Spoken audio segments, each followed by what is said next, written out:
하나님, 오늘도 주의 말씀 앞에 우리가 오게 하시니 감사합니다. 주의 말씀을 붙잡고 하나님의 깊은 뜻을 깨닫고 응답받는 집중의 시간 되게 하여 주옵소서.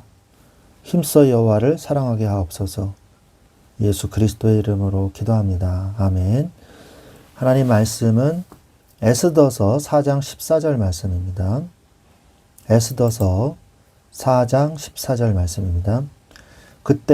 이때에 네가 만일 잠잠하여 말이 없으면 유다인은 다른 데로 말미암아 노임과 구원을 얻으려니와 너와 네 아버지 집은 멸망하리라. 네가 왕후의 자리를 얻은 것이 이때를 위함이 아닌지 누가 알겠느냐 하니. 아멘. 네. 하만의 계략으로 인해서 유다 민족 전체가 몰살당할 위기에 처하게 됩니다. 왕의 조서가 반포되자 온 유다인은요, 큰 두려움과 슬픔에 잠기게 되죠.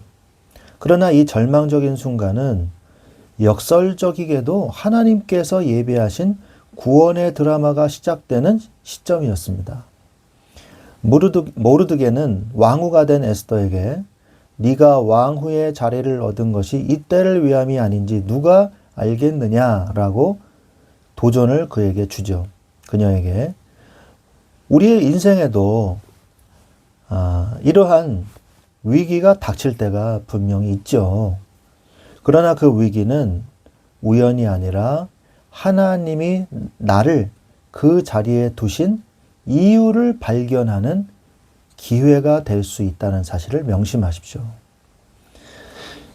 오늘 말씀도 그랬으니까요. 오늘 말씀을 통해서 하나님의 때를 분별하고 믿음으로 결단을 하는 은혜가 있기를 바랍니다. 그래서 오늘 제목은요, 이 때를 위함이 아니냐라는 제목으로 우리가 말씀을 살펴보기를 원합니다. 전체 내용은 민족의 통곡과 모르드게의 촉구에 대해서 내용이 나오고요. 그 다음에 에스더의 결단에 대해서 이 두 내용이 나오게 되죠. 조서를 본 모르드게와 유다인들이 금식하면서 대성통곡을 하게 됩니다. 모르드게는 에스더에게 왕에게 나아가서 민족을 위해 간구하라고 요청을 하지만 에스더는 부름받지 않고 나가면 죽는 법이 있다고 주저하게 되죠. 그러자 모르드게는 이 때를 위함이 아닌지 누가 알겠느냐 하면서 에스더를 강하게 도전하게 하죠. 이에 에스더는 3일 동안 금식 기도해 줄 것을 자신을 위해서 요청을 하고 죽으면 죽으리이다 라는 각오로 왕에게 나아갈 것을 결단합니다. 왕 앞에서 잘못하면은 바로 폐위되거나 죽는다는 것을 에스더 왕후도 잘 알고 있었던 거죠. 그래서 죽음을 각오하고 나간 거예요. 굉장히 조심스러운 일이거든요. 이러한 민족의 위기 앞에서 모르드게도 애통할 수밖에 없었습니다. 옷을 찢고 통곡을 했죠. 모르드게는 민족의 멸망 소식을 듣고 가장 먼저 회개와 슬픔의 자리로 나아갔습니다. 옷을 찢고 죄를 뒤집어 쓰는 것은요, 자신의 죄와 민족의 죄를 하나님 앞에 내어놓는 처절한 회개의 몸부림이었습니다. 그래서 모르드게는 대궐문 앞까지 나아갔어요. 그는 개인의 어떤 슬픔에 머물러 있는 것이 아니라 왕궁을 향해서 나아갔어요. 비록 굵은 베옷을 입고 들어갈 수는 없는 한계가 있었지만 그는 자신이 할 수 있는 최대한의 위치에서 민족의 위기를 알리고 회개하고자 한 것이었죠. 유다인들은 어땠습니까? 이 수상궁도 그런데 다른 각 지방의 유다인들도 큰 애통이 터져 나왔어요. 에스더서 4장 3절에 보니까 왕의 명령과 조서가 각 지방에 이름에 유다인이 크게 애통하며 금식하며 울며 부르짖는 일들이 벌어지죠. 왕의 조서가 닿는 곳마다 죽음의 공포가 임했던 것입니다. 그러나 유다 백성들은 포기하거나 도망가는 대신에 하나님을 향해 울며 부르짖는 영적인 반응을 보였어요. 굵은 베옷을 입고 재에 누웠어요. 이 말은 인간의 힘으로 해결할 수 없는 거대한 환난 앞에서 성도가 할 수 있는 최선의 방책이었던 것입니다. 하나님 앞에 납작 엎드리는 거예요. 고난은 우리를 기도의 자리로 인도하는 하나님의 확성기입니다. 우리가 물론 고난이 올 때마다만 기도하면 안 되겠죠.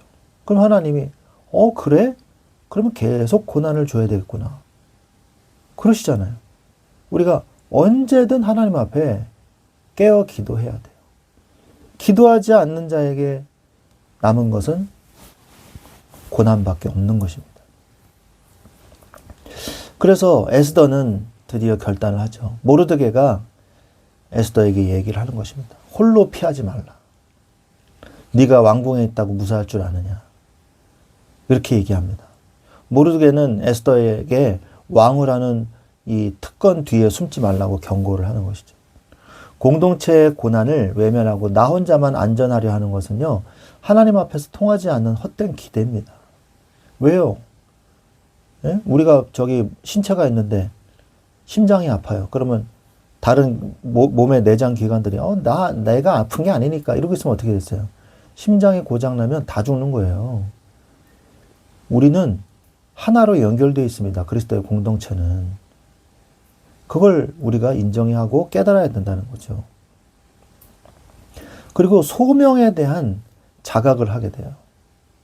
하나님이 나한테 주신 소명이 뭔가. 이걸 깨달아야 된다는 것이죠. 이게 굉장히 중요합니다. 에스더서 4장 14절에 보면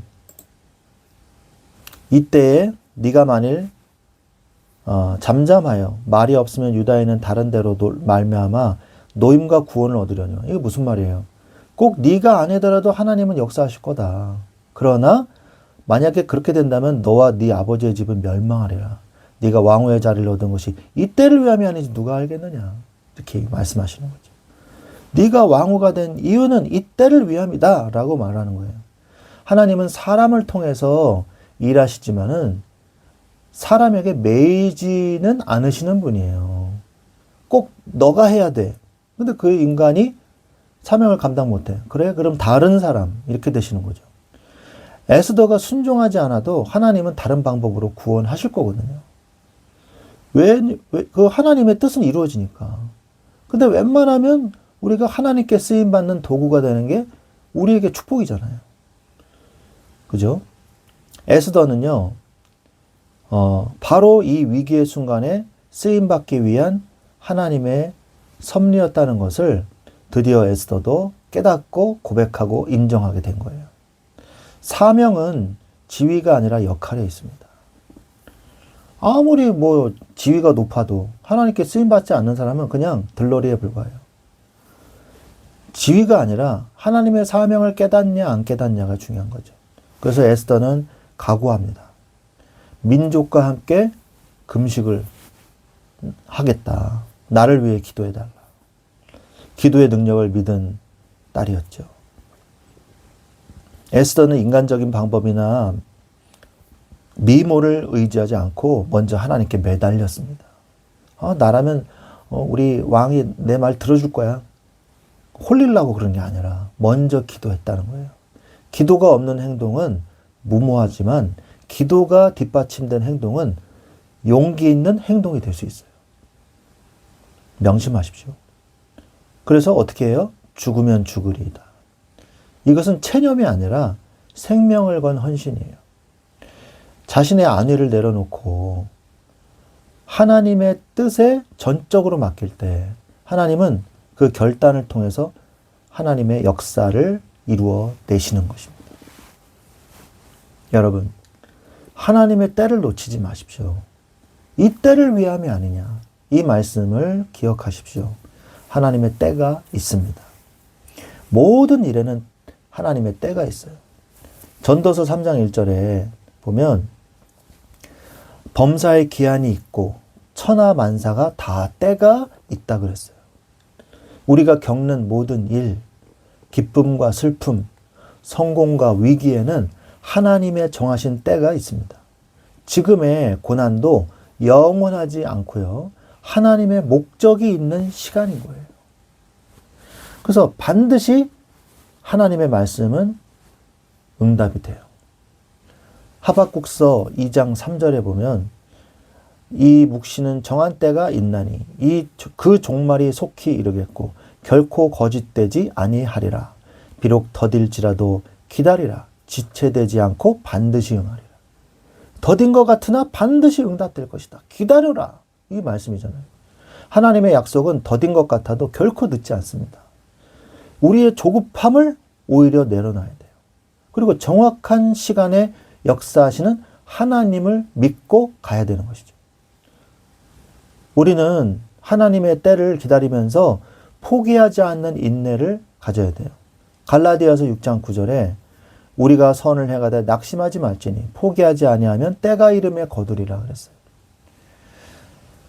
하나님의 때가 이르기까지 낙심하지 말고 믿음의 씨앗을 뿌리십시오.